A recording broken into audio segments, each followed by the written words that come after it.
जय श्री कृष्ण, राधे राधे। प्रिय दोस्तों, भगवान के प्रति हर व्यक्ति की श्रद्धा होती है।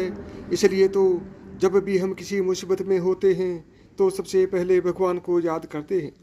पर हिंदू परिवार में प्रतिदिन देवी देवताओं की पूजा की जाती है, लेकिन घर पर पूजा पाठ के साथ ही मंदिर भी जाना चाहिए। आपको बता दें, प्रतिदिन मंदिर जाकर पूजा दर्शन करने के एक दो नहीं बल्कि 36 लाभ हैं, और इन लाभों को शास्त्रों के साथ ही वैज्ञानिक आधार पर भी लाभकारी माना गया है। लेकिन उसको जानने से पहले अगर आप भी चाहते हैं कि माता लक्ष्मी का आशीर्वाद आप पर बना रहे, तो इस वीडियो को एक लाइक करें और चैनल को सब्सक्राइब कर लें, और कमेंट बॉक्स में जय माता लक्ष्मी की जय जरूर लिखें। साथ ही कमेंट बॉक्स में यह भी लिखें कि आप किस शहर से इस वीडियो को देख रहे हैं। चलिए अब उन लाभों के बारे में जानते हैं। नंबर 1, मंदिर जाने से सुबह ब्रह्म मुहूर्त में उठने का नियम बनता है।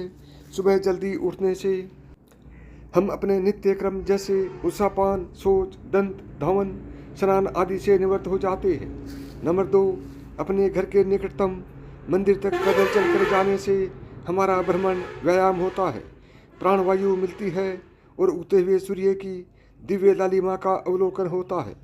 नंबर 3, मंदिर की घंटी को 7 सेकंड की बजाने से और इसकी टनकार पर ध्यान केंद्रित होने से हमारा मन सभी सांसारिक विषमताओं से हटकर प्रभु के चरणों में अर्पित हो जाता है।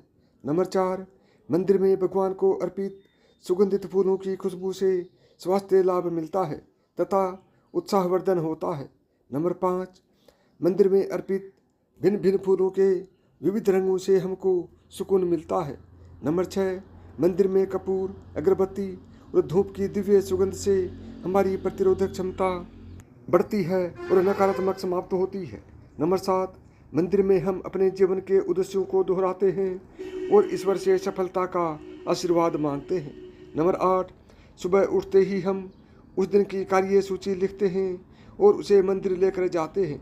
वहाँ उन सभी कार्यों को पूरा करने के लिए कठोर परिश्रम का संकल्प भी लेते हैं। नंबर 2, जब हम मंदिर में आरती और कीर्तन के दौरान ताली बजाते हैं तो हमें इस एक्यूप्रेशर से स्वास्थ्य लाभ मिलता है। नंबर 10, आरती में बजाई जाने वाली छोटी घंटी से हमारा पित्त दोष संतुलित होता है। शायद इसी कारण से गौ माता के गले में भी घंटी बांधी जाती है, क्योंकि ये सर्वमान्य है कि गाय में पित्त ज़्यादा होती है। नंबर 11, आरती के दौरान चालीसा के जाप से हमारी वाणी में दिव्यता आती है। ओम के उच्चारण से हमारा चित्त एकाग्र होता है। नंबर 12, आरती के बाद शंख बजाया जाता है, जो श्रद्धालुओं के लिए बहुत सुखदायी तथा स्वास्थ्यवर्धक होता है। नंबर 13, आरती के बाद हम भारत माता की, गंगा मैया की जय बोलते हैं, जिससे हमारी देशभक्ति जागृत होती है। नंबर 14, हर मंदिर में आरती के बाद गौ रक्षा तथा गौ हत्या बंद करने का संकल्प जरूर दोहराते हैं। नंबर 15, आरती के बाद हम ज्योत पर अपना हाथ घुमाकर अग्नि स्पर्श करते हैं। इससे हमारी कोशिकाओं को दिव्य उष्णता मिलती है और हमारे भीतर पल रहे सभी जीवाणु संक्रमण समाप्त हो जाते हैं। 16, ज्योत पर हाथ फेरने के उपरांत अपनी उष्ण हथेलियों को आँखों से लगाते हैं। इसकी गर्माहट आँखों के पीछे की सूक्ष्म रक्त वाहिकाओं को खोल देती है और उनमें ज़्यादा रक्त प्रवाहित होने लगता है, जिससे कि हमारी आँखों की ज्योति में वृद्धि होती है। नंबर 17, ज्योत पर हथेली रखना हमारे द्वारा हुई सभी भूल चूक के प्रायश्चित का भी प्रतीक होता है। नंबर 18, आरती के बाद हम दंडवत होकर माथा धरती पर लगाते हैं। इससे हमारा अहंकार खत्म होकर धरती में समाहित हो जाता है। 19, मंदिर में भगवान के दर्शन के बाद हमें तुलसी, चरणामृत और प्रसाद मिलता है। चरणामृत एक दिव्य पेय पदार्थ है जिसे गाय के दूध, दही, शहद, मिश्री, गंगा जल और तुलसी से बनाकर विशेष धातु के बर्तन में रखा जाता है। आयुर्वेद के मुताबिक यह चरणामृत हमारे शरीर के तीनों दोषों को संतुलित रखता है। नंबर 20, चरणामृत के साथ दी गई तुलसी हम बिना चबाए निगल लेते हैं, जिससे हमारे सभी रोग ठीक हो जाते हैं। 21, मंदिर में पूजा अर्चना के बाद जब हम भगवान की मूर्ति की परिक्रमा करते हैं तो इससे पूरे ब्रह्मांड की दैवीय ऊर्जा गर्भस्थान के शिखर पर विद्यमान धातु के कलश से प्रवाहित होकर ईश्वर की मूर्ति के नीचे दबाई गई धातु पिंड तक जाती है और धरती में समा जाती है। 22 गर्भस्थान की परिक्रमा के दौरान हमें इस ब्रह्मांडीय ऊर्जा से लाभ मिलता है। 23 मंदिर की भूमि को सकारात्मक ऊर्जा का वाहक माना जाता है। यह ऊर्जा भक्तों में पैर के जरिए ही प्रवेश कर सकती है, इसलिए हम मंदिर के अंदर नंगे पैर जाते हैं।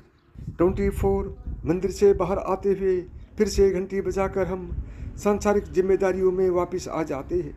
25 मंदिर में सूर्य को जल अर्पित करने से हम उसकी अलौकिक किरणों से लाभान्वित होते हैं। 26 पीपल बरगद को जल अर्पण करने से हमें वहाँ फैली खास तरह की ऑक्सीजन मिलती है।